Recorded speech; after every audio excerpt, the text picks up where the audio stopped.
Hello everybody and welcome to Wine Library TV. I am your host, Gary Vaynerchuk, and this, my friends, say it with me, say it, is the Thunder Show, aka the internet's, with a Z, most popular wine program. We can't really claim that, but we're just going to. Well, the wine program, definitely, right? I think so. How about the internet's most popular program? Take that, Dignation. My boys. Anyway, Monday. It's like, really feels like a very late Friday night, Mott. That's right, away again this whole week. I will be in Vegas, Orlando, Tampa, and Miami, but I have to come through for the Vaniacs, and this is going to be an amazing week of the Thunder Show. We are doing a Battle Royal, a head-to-head week, where two wines with similar stories and good rationale behind them. Every time I say rationale, I nickname my brother, who's very rational, AJ. His name's Alan Jack, and I call him Rationalin. It just makes me laugh. Great logic behind pairing them up head-to-head, kind of like the classic battles of Rowdy Roddy Piper versus Nikolai Volkov. Yeah, we couldn't find the Hogan figure, so that kind of screwed it up. Anyway, I'm super pumped because the first battle is hardcore. We are going to be pairing up Vincent Girardin Via Vines, Old Vines, 2003, Merceau Premier Cru, Le Perrozeau de Suisse versus $50 US, 91 points Steven Tanzer for a classic Merceau, which is a great, great white Burgundy, versus the $52 from South Australia, Tapanappa 2005 Chardonnay, which rolls in at $52. That's 93 points. Wine Spectator, which is a joint venture behind the Crocer family, which is from South Australia, from the Piccadilly Valley, and the Caz family, which is owners of Chateau Lynchbage, and the Bollinger family, the Bollinger family of the sparkling champagne. So very French influence. So a French white Burgundy and a French invasion into Australia. Do they win? Anyway, French invasion into this very interesting Piccadilly Valley, which produces some great Chardonnays. We've had some great stuff from Petaluma. So this is a single vineyard, very, very serious Chardonnay. So, you know, the classic battles of white Burgundy versus a California Chard, but we thought we'd throw a little wrench into this. 52 bones is a lot of money for a Australian Chardonnay. Oh boy, if this is the first episode, I cannot wait to see the 5th episode. Mod, check this color out. Just absolutely golden, gorgeous. I wish we had the Hogan. We could compare it versus... Oh, did we just pour out some for the homies? This is for all the maniacs that are not watching with us today. Just a little more. Big shout out to all you guys. Great golden color on this. Let's give this wine a sniffy sniff. Little hints of yeast.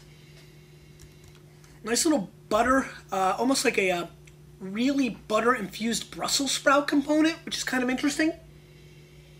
Not classic on the nose at all. Really completely taken aback. Get a little bluestone, but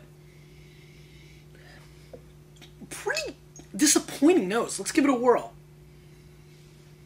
God, I'm not getting a lot at all. I almost get like a mayonnaise component coming through on this nose, which is quite awkward. Let's give it a whirl.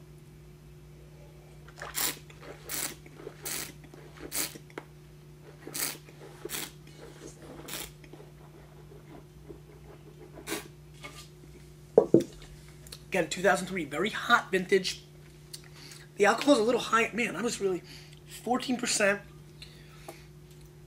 Hints of olive oil on the initial attack on the flavor profile. Nice body weight.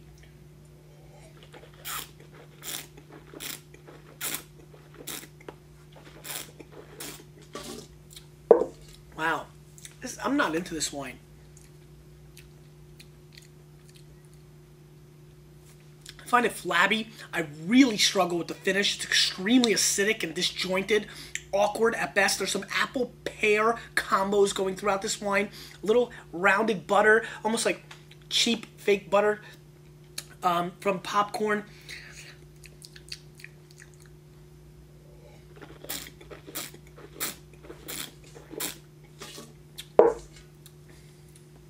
Wow, I'm really struggling with this. There's really no... It's really even tough to completely break down. Whew. A big waste of money at 50 bones for me. And Steven Tanzer, 91 points, really catches me off guard. Big fan of Steven's. I think he's a great critic. this is a good time to really talk about Tanzer, Josh Reynolds, Jay Miller, Robert Parker, Wine Spectator, James Suckling, and all those guys, and just have enormous amounts of respect for all those people.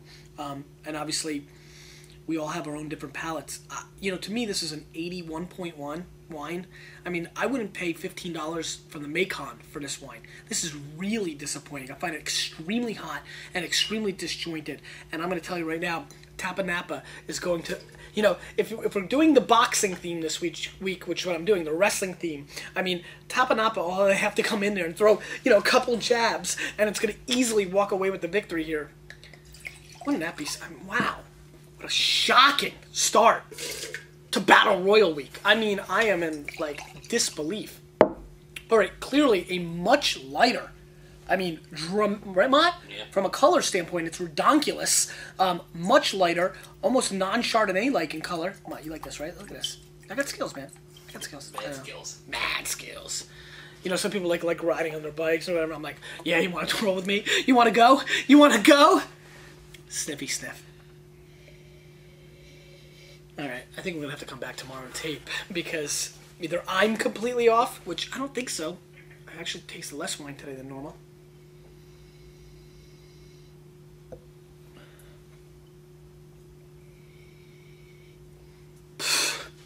Very tight. 2005? 2005, Tapanappa. Wow. Great label. Ooh, nice. I like that. 52 bones. Pepper Johnson. The Jets one, not the Giants one. Oh, you thought I was taking... Anyway. I'm getting little hints of apple core. Maybe a tad... a snippet of mint. But not a lot going on here. Let's give it a whirl.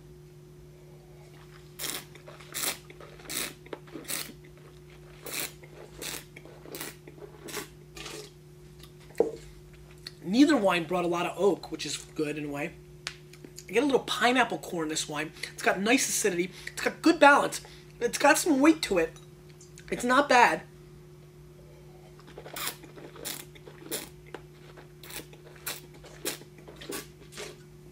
It's got a little kiwi action on the mid palate, which I find fascinating and solid.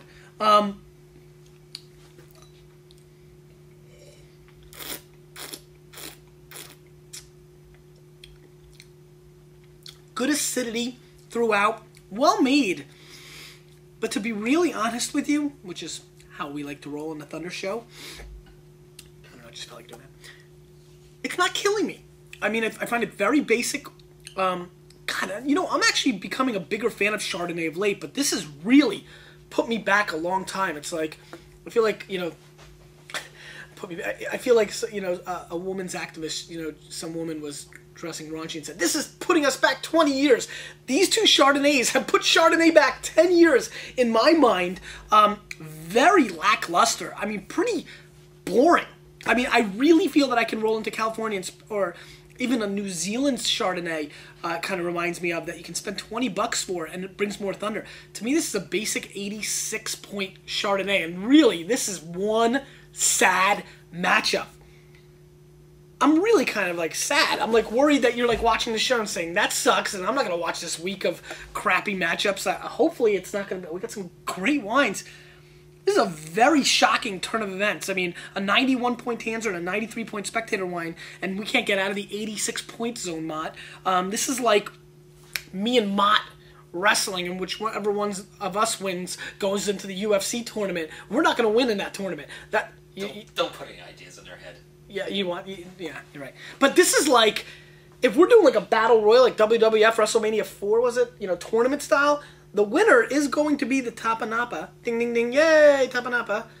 But it's not getting out of the next round. You know what I mean? I mean, a pretty staggering, shocking 102 bones spent, in my opinion, in a very horrible way. For a Monday show, I better do something else. I don't even know what to do. Want to arm wrestle? Wow. I don't even have anything else to say. I like Chardonnays. I think Chardonnays are completely being downplayed for their quality. I love what's going on in white Burgundy across the board. I'm going to just come back to this. I'm sorry. I mean, you know, I'm really baffled. Like, I thought we were going to start with Straight Thunder, 2 huge Chardonnays head-to-head, getting people debating if Chardonnays are worth the money. We had the Saint Aubin show the other day where the wines rocked.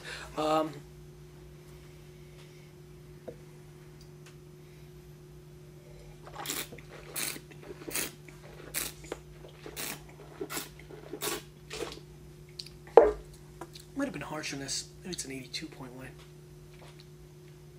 Wow. Question of the day. When's the last time you've been obnoxiously disappointed? Wine, life. Yee. You, with a little bit of me, we are changing the wine world. I almost feel like this wine's saying, we're making wine, whether you like it or not. I don't like it.